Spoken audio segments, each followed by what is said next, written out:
औज़ुबिल्लाहिमिनश्शैतानिर्रजीम बिस्मिल्लाहिर्रहमानिर्रहीम। मैं हूँ पीर फयाज़ हसन कादरी अजवेरी। मेरे प्यारे बहनों, भाइयों, दोस्तों, बुज़ुर्गों, माओं, बहनों, आज मैं आपको अदाद कमरी के ज़रिए हिसाब लगाने का तरीक़ा जो है वो आपके मैं गोशगुजार कर रहा हूँ। तो इस अदाद कमरी के ज़रिए एक तो नाम के अदाद भी निकाले जाते हैं और दूसरा इसके साथ इससे हिसाब भी लगाया जाता है। हिसाब इसमें ये लगाया जाता है कि मरीज़ पर जादू है, असेब है, जिस्मानी बीमारी है, इन चीज़ों का हिसाब अदाद कमरी के ज़रिए लगाया जाता है। तो आज मैं आपको अदाद कमरी के ज़रिए अपने नाम के अदाद निकालने का तरीक़ा और हिसाब लगाने का तरीक़ा, ये दोनों चीज़ें मैं आपको आज इस अमल में बताऊँगा और उम्मीद करता हूँ कि आपको इसकी अच्छी तरह समझ लग जाएगी। तो बिना टाइम ज़ाया किए मैं आपको अमल की तरफ लेकर चलता हूँ। तो अमल कुछ इस तरह है। अब आपको स्क्रीन पर ये जदूल अदाद कमरी नज़र आ रहे हैं। इसमें पहला हरफ अलिफ है जिसका अदद 1 होता है। दूसरा बे है जिसके अदाद 2 हैं। तीसरा जीम है, इसके अदाद 3 हैं। और दाल है, इसका 4 अदद 4 हैं। हे आगे हे है, इसके 5 अदाद हैं। आगे वाव है, इसके 6 अदाद हैं। और जे के 7 अदाद हैं। हे के 8, तोय के 9, छोटी ये के 10, काफ के 20, लाम के 30, मीम के 40, नून के 50, सीन के 60, ऐन के 70, फे के 80, स्वात के 90, काफ के 100, रे का 200, शीन के 300,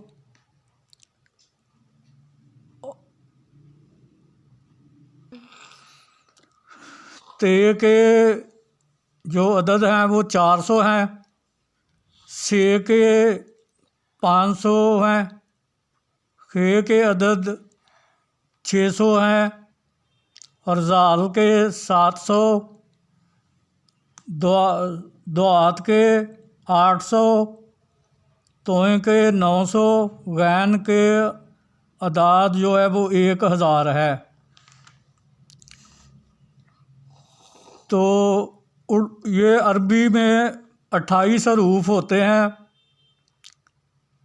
इसलिए कुरान करीम जो है वो इन 28 हरूफ से मिलकर बना हुआ है।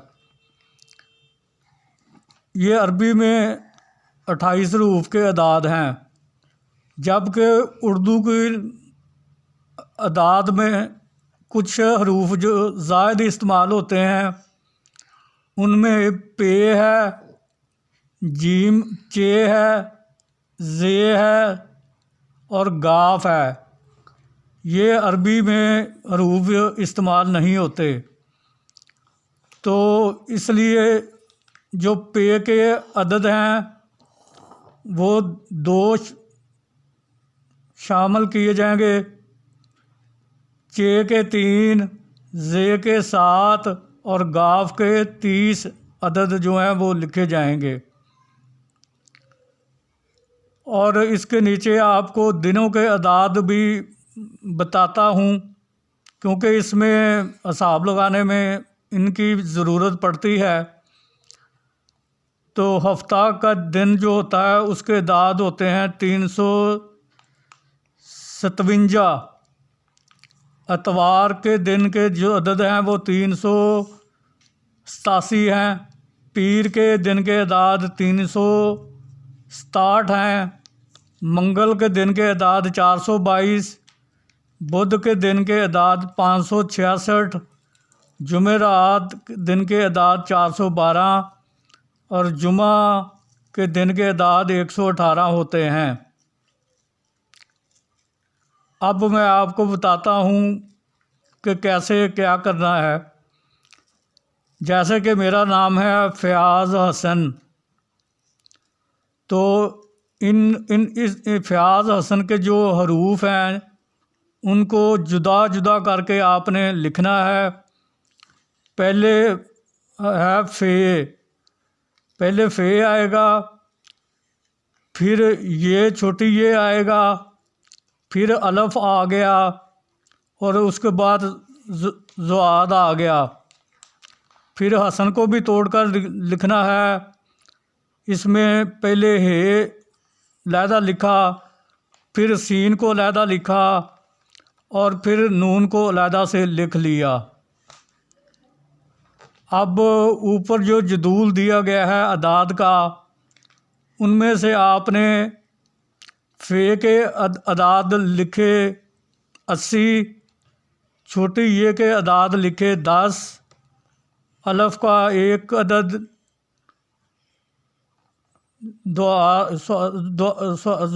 800, हे के 8 अदद और सीन के 60 अदद और नून के 50। तो ये पूरा नाम हो गया फ़याज़ हसन। इनके अदाद नीचे लिखे और इनको तमाम को जमा कर लिया। इन हरूफ जो लिखे हैं, इन हरूफ इनको तमाम को जमा करेंगे। जमा करने के बाद इनके कुल जो अदाद निकले वो हैं 1009। 1009 अदद इसके निकले हैं मेरे नाम के। तो आप जिसके भी नाम के अदाद निकालना चाहते हो उसका यही तरीका होता है कि अपना नाम लिख लें, फिर उसको हरूफ को तोड़कर लिख लें और फिर जदूल से ऊपर वाले जदूल से देकर जितने जितने अदद हैं उनको उनके नीचे लिख के तो तमाम को जमा कर लेंगे तो वो आपके नाम के अदाद निकल आएंगे। तो इस तरह मेरे नाम के अदाद जो निकले हैं वो 1009 हैं। अब इसमें हिसाब लगाने के लिए इसमें दिन के अदाद भी जमा किए जाते हैं। जिस दिन आपने हिसाब लगाना है उस दिन आपने उस दिन के अदाद जो हैं वो उसमें जमा करने हैं। अगर तो हिसाब आपने मगरिब से पहले लगा लिया, फ़र्ज़ करें कि मंगल के दिन अगर आपने मगरिब से पहले हिसाब लगा लिया तो लगाएंगे तो वो मंगल के अदाद उसमें शामिल होंगे। अगर मगरिब की नमाज के बाद आपने हिसाब लगाना है तो फिर आपने, क्योंकि मगरिब के बाद अगला दिन शुरू हो जाता है, तो फिर आपने बुध के अदाद उसमें जमा करने हैं।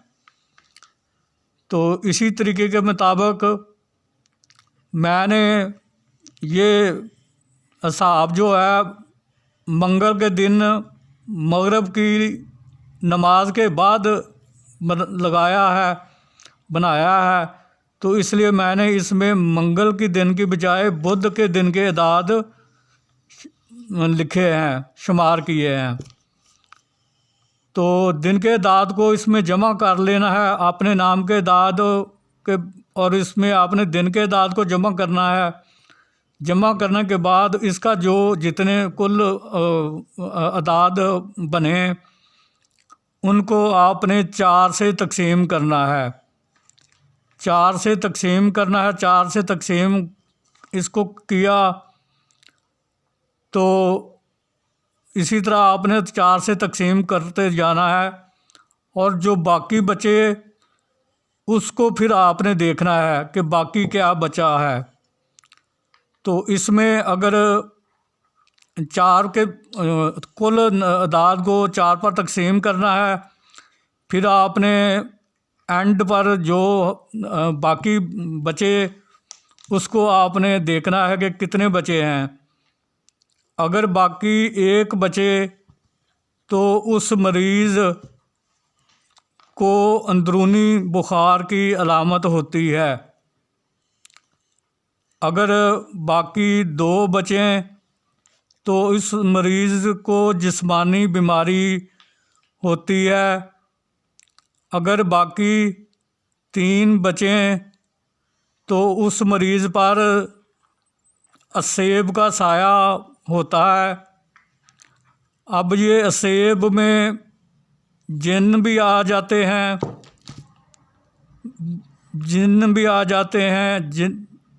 परी भी आ जाती है, चुड़ैल भी आ जाती है, भूत आ जाती है, प्रीत आ जाती है, आत्मा आ जाती है।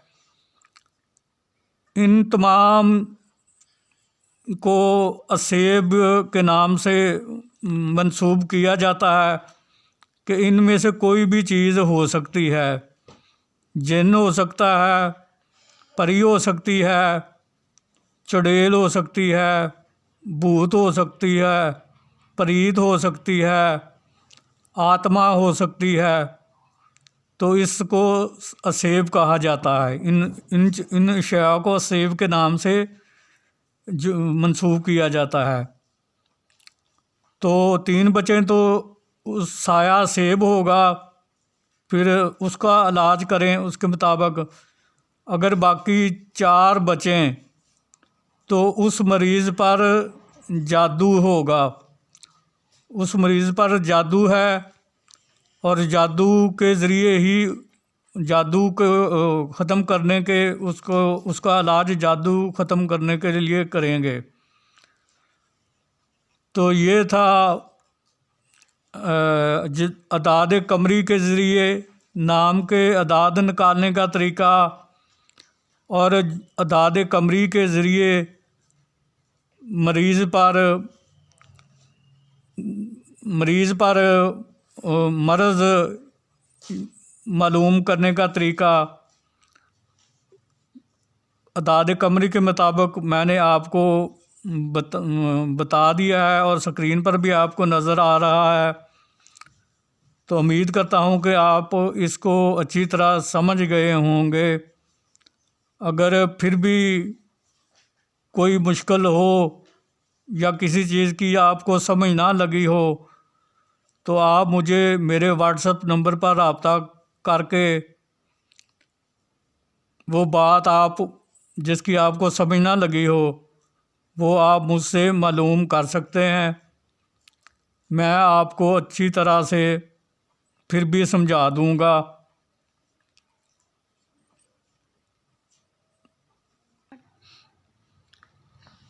आज मैं आपको परहेज़ जमाली और परहेज़ जलाली के मतलब भी बताना चाहता हूँ। काफ़ी दोस्तों ने फरमाइश की थी कि परहेज़ जमाली और जलाली पर भी आप वीडियो में बता दें कि परहेज़ जलाली और जमाली क्या होता है। तो आज मैं आपको बताता हूँ। परहेज़ जमाली जो है ना, उसमें आपने गोश्त नहीं खाना, मछली नहीं खानी, सिरका नहीं खाना, प्याज नहीं खाना, लहसुन नहीं खाना, जमा हकूक़ ज़ौजियत इंटरकोरस से परहेज़ करना है, ये भी परहेज़ जमाली में शामिल है। दही वो भी नहीं खानी, और मिठाई भी आप नहीं खा सकते।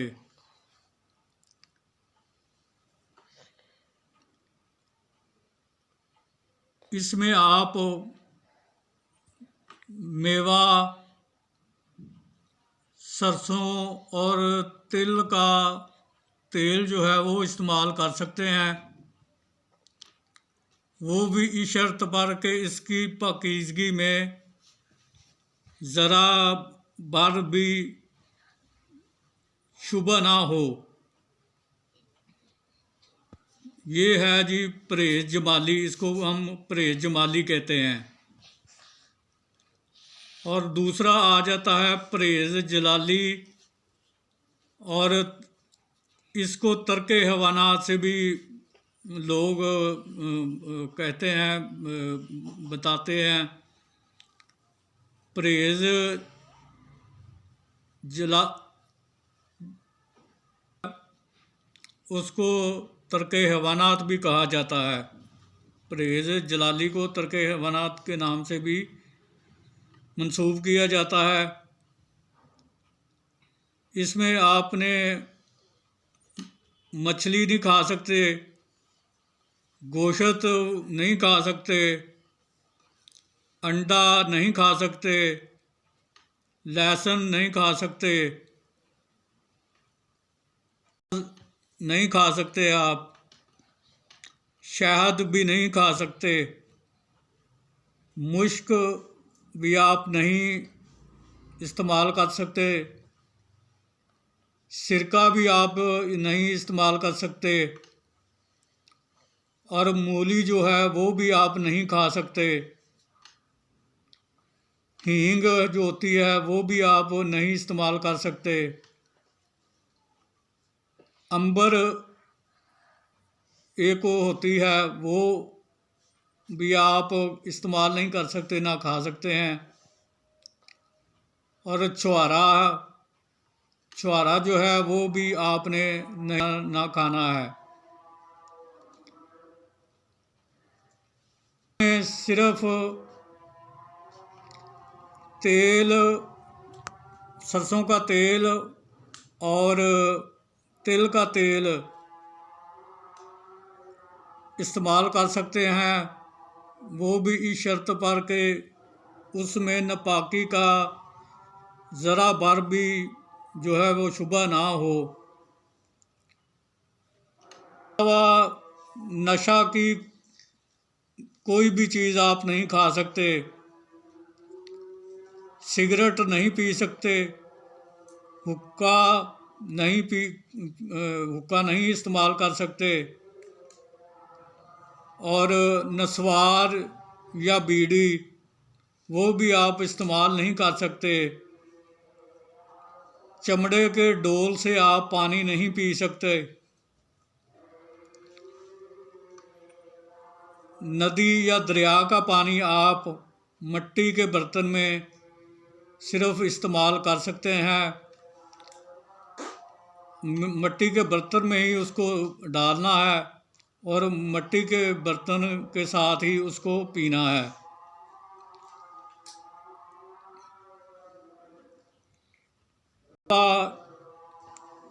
इसमें ऊन का बना हुआ कपड़ा, रेशमी कपड़ा,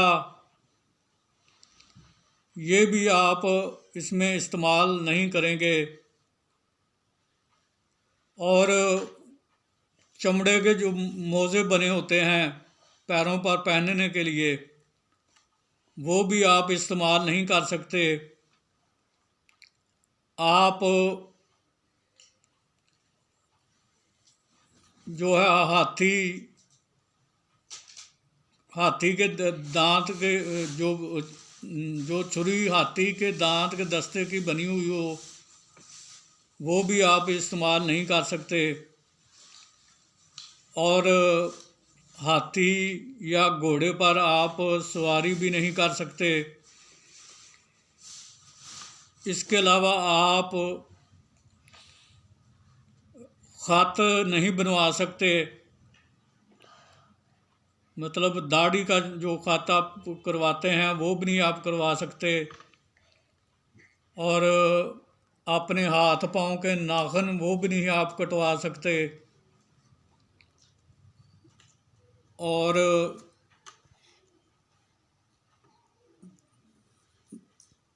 का जो दरख्त या फूल, दरख्त का पत्ता भी नहीं तोड़ सकते।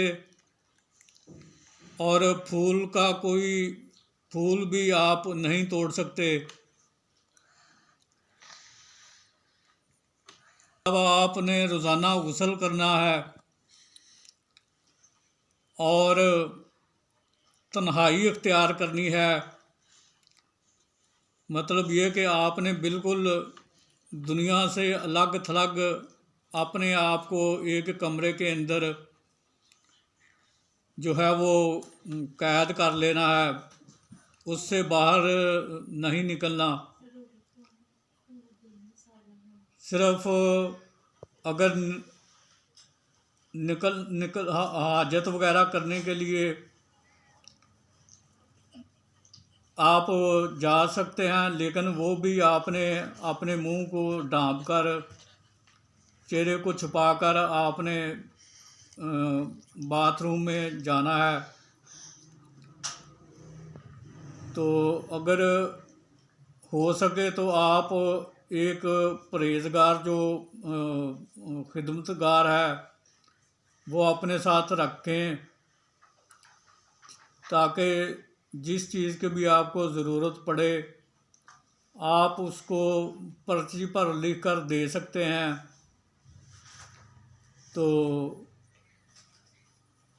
ये परहेज जमाली और तर्क हैवानात था। तो हिसाब के मुताबिक जो चीज़ें आप खा पी सकते हैं वो सिर्फ ये हैं कि आप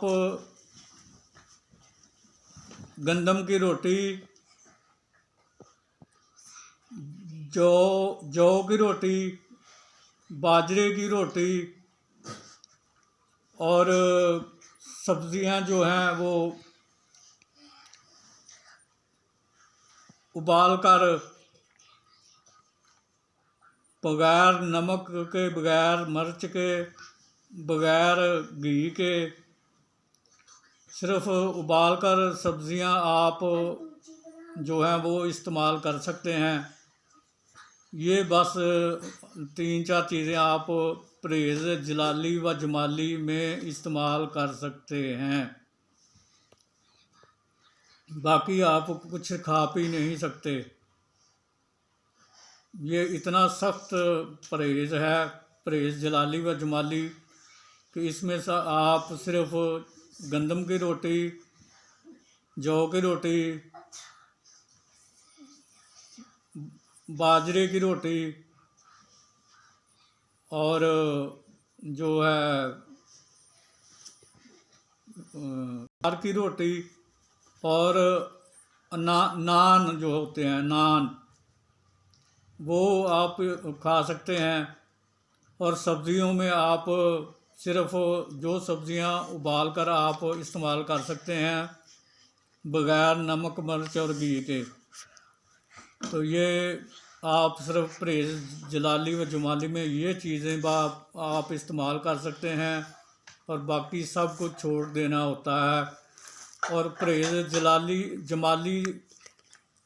जमाली में आपने कपड़े नहीं पहनने होते, बल्कि सफ़ेद कपड़ा जो होता है एहराम के तौर पर जो बांधा जाता है, जैसे एहराम बांधा जाता है बिल्कुल उसी तरीके के मुताबिक आपने कपड़े परहेज़ जमाली और तर्क हैवानात में आपने सिर्फ एहराम ही बांधना होता है। उसके अलावा आपने दूसरे कोई कपड़े नहीं पहनने होते, ना आप पहन सकते हैं। तो ये था जी परहेज़ जलाली और जमाली, जिसकी तफसील से मैंने आपको आज आगाह कर दिया है। तो ये परहेज़ जलाली व जमाली जो है उसकी सारी तफसील मैंने आपके गोशगुजार कर दी है, और उम्मीद करता हूँ कि आपको समझ लग गई होगी।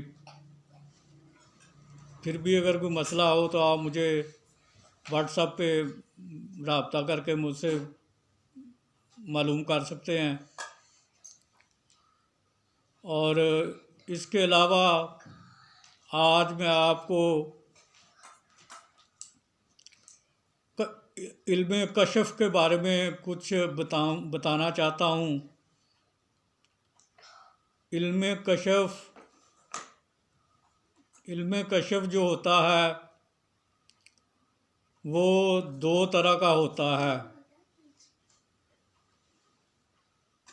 एक होता है कशफ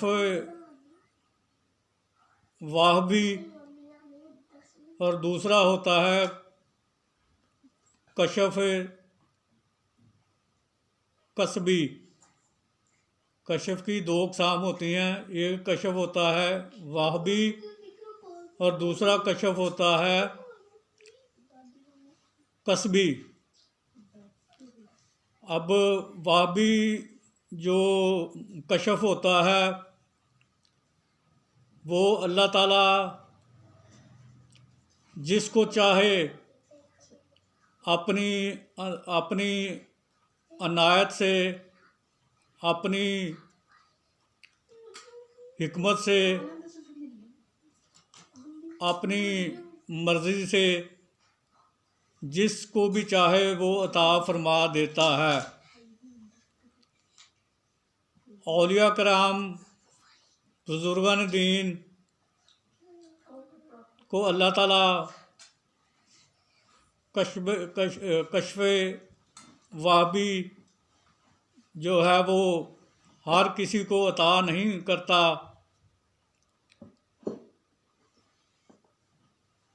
बस ये उसकी इनायत नज़र होती है, जिसको चाहे वो उसको इनायत कर देता है। इसमें होता क्या है? इसमें होता ये है कि कशफ कसबी जो है, कशफ वाहबी जो है, इसमें अल्लाह ताला इंसान को सोते में, जागते में जो आने वाली बातें होती हैं, जो खुफिया बातें होती हैं, वो अल्लाह ताला उनको दिखा देता है। सोते में, जागते में, या फिर अल्लाह ताला उनके कल्ब पर अल्हाम जारी कर देता है, अलका फरमा देता है। तो इसमें अल्लाह ताला ये अपने फजल करम से जिसको चाहे उसको इनायत फरमा देता है। दूसरा है कशफ की किस्म, कशफ कसबी। कशफ कसबी वो कशफ होता है जो कोई इंसान, वली अल्लाह, बुजुर्गान दीन कोई भी इबादत, रियाजत पढ़ के हासिल करता है, उसको हम कशफ कसबी कहते हैं। कि वो कोई चीज़ पढ़ने से, कोई चीज़ की रियाजत करने से, किसी चीज़ की इबादत करने से वो अल्लाह ताला फिर उसको कशफ कसबी अता फरमा देता है। कशफ कसबी के जो है वो मुख्तलिफ अमाल होते हैं जो किए जाते हैं, तो उनके करने से अल्लाह ताला उस इंसान पर जो है वो कशफ अता फरमा देता है उसको। उसको भी फिर सोते में, जागते में या अल्हाम के ज़रिए या अलका के ज़रिए उसके दिल में वो बात अल्लाह ताला डाल देता है। जो भी होने वाला होता है, आने वाले जो वक्त में होना होता है, वो अल्लाह ताला उसको दिखा देता है।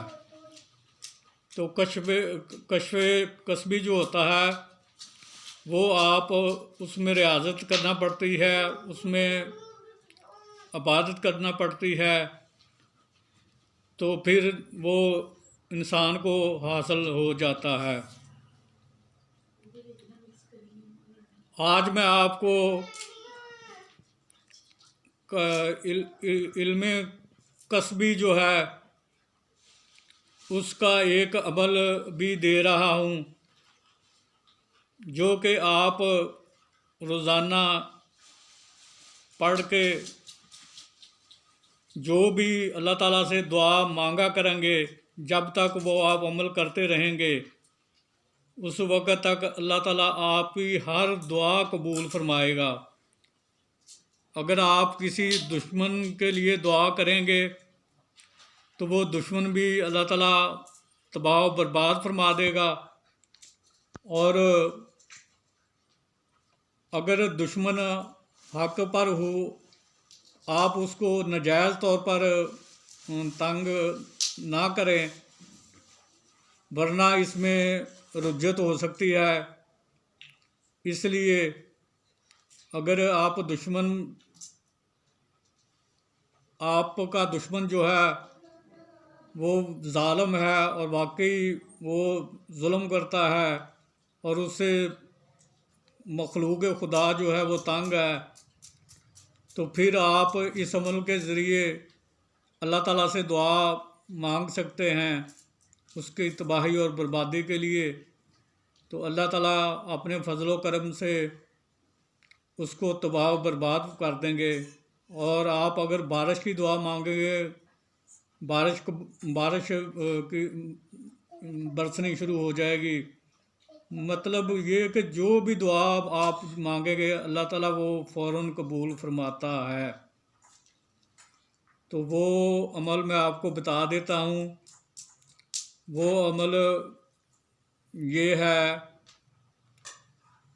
अजिब या इसराफीला बेहक़्क़े अल्फ़ या अल्लाहुल महमूदो फ़ी कुल्ले फ़आलिही या अल्लाहो। अजिब या इसराफीला बेहक़्क़े अल्फ़ या अल्लाहुल महमूदो फ़ी कुल्ले फ़आलिही या अल्लाहो। अजिब या इसराफीला बेहक़्क़े अल्फ़ या अल्लाहुल महमूदो फ़ी कुल्ले फ़आलिही या अल्लाहो। तो ये एक बाब मुअक्कल अज़ीमत है। ये कश्फ कसबी इसको हम कहेंगे, क्योंकि ये आप एक इबारत इस अज़ीमत को पढ़ेंगे तो आपको जो है वो हर दुआ कबूल होगी। जब तक आप पढ़ते रहेंगे उस वक़्त तक आपकी दुआएं कबूल होती रहेंगी। जो ही आपने इस अमल को करना छोड़ दिया तो फिर वो जो आपका कश्फ कसबी है वो ख़त्म हो जाएगा। तो आपने इस तरह करना है कि बाद नमाज़ी शाह आपने कोई सा भी एक वक्त मुकर्रर कर लेना है। फिर उस वक्त के मुताबिक आपने रोज़ाना इस अज़ीमत को 382 मरतबा पढ़ना है। 382 मरतबा पढ़ना जो है वो अफजल है। अव्वलो आखिर दरूद शरीफ आप 7 बार, 5 बार, 11 बार पढ़ सकते हैं अव्वल व आखिर। तो अगर आपको कोई मजबूरी बन जाती है या टाइम की कमी होती है, किसी मुश्किल में आप होते हैं, तो उस हालत में आप इसको 7 बार भी पढ़ सकते हैं। अव्वल व आखिर आपने दुरूद शरीफ जो है 5 बार, 7 बार, 11 बार पढ़ना है और 7 बार इस अजीमत को पढ़ना है। और 382 की तादाद जो है वो अफजल है, वो अफजल है, वो अफजल है। वो पढ़ेंगे तो ज़्यादा इस अमल की तसीर होगी। और उसके अलावा आप इसको 41 बार भी पढ़ सकते हैं, 382 बार पढ़ सकते हैं, 41 बार पढ़ सकते हैं। मजबूरी की हालत में आप इसको सिर्फ 7 बार पढ़ सकते हैं। तो जब तक आप ये अमल पढ़ते रहेंगे रोज़ाना मुकर्ररा वक्त और मुकर्ररा जगह पर, तो अल्लाह ताला आपकी हर दुआ कबूल व मंजूर फरमाएंगे इंशाअल्लाह ताला। ये अमल मजरब और मेरा ख़ुद का आजमूदा है। इस अमल के बारे में ज़रा बराबर भी शक व शुबा नहीं है। मैंने इसको किया है और इसका रिज़ल्ट जो है वो 100% मैंने पाया है। तो इसलिए आप इस अमल को कर सकते हैं। मेरी तरफ से आपको इजाज़त आम है। आप इस अमल को करके अपनी हर दुआ को कबूल करवा सकते हैं।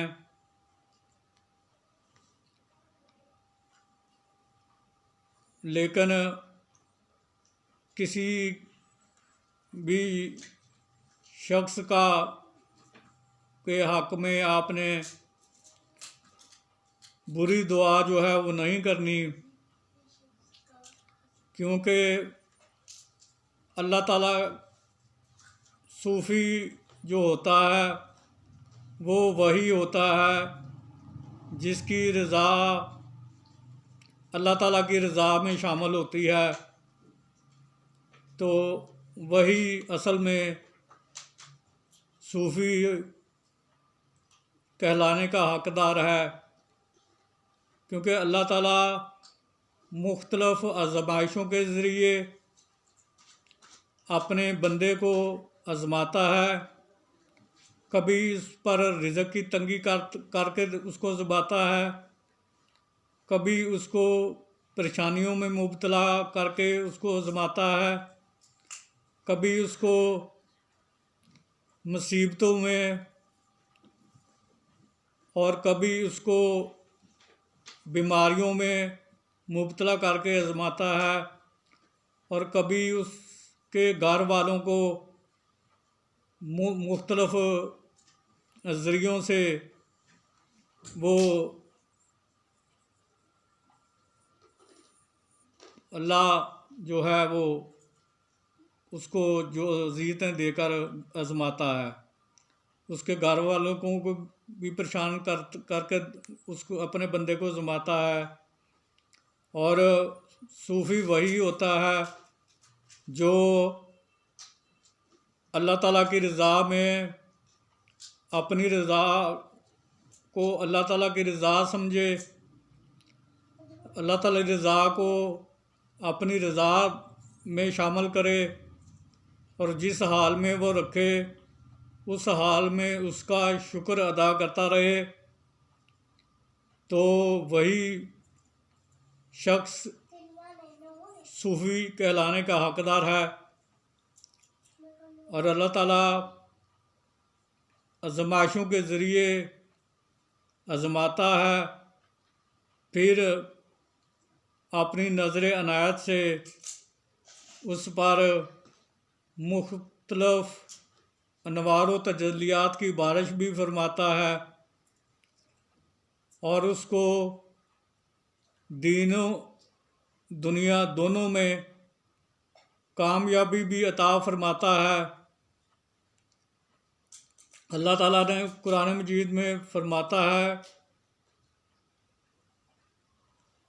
कि जो बंदा सब्र करता है, जो साबर है, मैं उसके साथ होता हूँ। और एक और जगह पर अल्लाह ताला कुरान मजीद में फरमाता है कि जो मेरे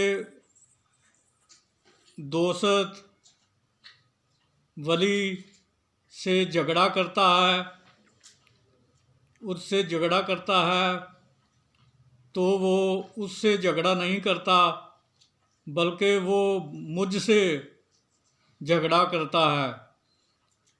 इतनी शान होती है सूफ़ी की, बुज़ुर्गान दीन की, औलिया अल्लाह की। अल्लाह ताला ने फरमा दिया है कुरान करीम में कि जो मेरे दोस्त को के साथ लड़ाई झगड़ा करता है, उसके साथ जंग करता है, तो वो उसके साथ जंग नहीं करता बल्कि वो उसकी जंग मेरे साथ होती है। तो इससे आप सूफ़ी, औलिया अल्लाह और वली अल्लाह की शान का अंदाज़ा आप कर सकते हैं। तो उम्मीद करता हूँ कि आज के तमाम अमाल जो मैंने आपको सिखाए हैं, बतलाए हैं, आपको उनकी अच्छी तरह समझ लग गई होगी। अगर फिर भी किसी चीज़ की समझ ना लगी हो तो आप बिला झिझक मुझसे राब्ता करके मुझसे मालूम कर सकते हैं मेरे व्हाट्सएप नंबर पर। आखिर में आपसे यही गुजारिश और अपील करूँगा कि मेरे चैनल को सब्सक्राइब करें, लाइक करें, शेयर करें और ज़्यादा से ज़्यादा शेयर करें ताकि दूसरे लोग भी इससे फ़ायदा हासिल कर सकें। और मेरे चैनल को सब्सक्राइब करके आइकन को प्रेस करके ऑल के बटन को दबा दें ताकि मेरी आने वाली हर नई वीडियो का नोटिफिकेशन आप तक पहुंचता रहे और आप मेरी वीडियोस देखकर अपने इल्म में इजाफ़ा करें, अमल करके ख़ुद फ़ायदा हासिल करें और दूसरी मखलूक को भी फ़ायदा पहुंचाएं। तो आखिर में आपसे इजाज़त चाहूँगा इस बात के साथ कि अल्लाह ताला आपका और मेरा हामी व नासिर हो और अल्लाह ताला हम सब को दीन पर चलने की तौफीक अता फ़रमाए। आमीन सुम्मा आमीन। अस्सलामु अलैकुम व रहमतुल्लाहि व बरकातुहू।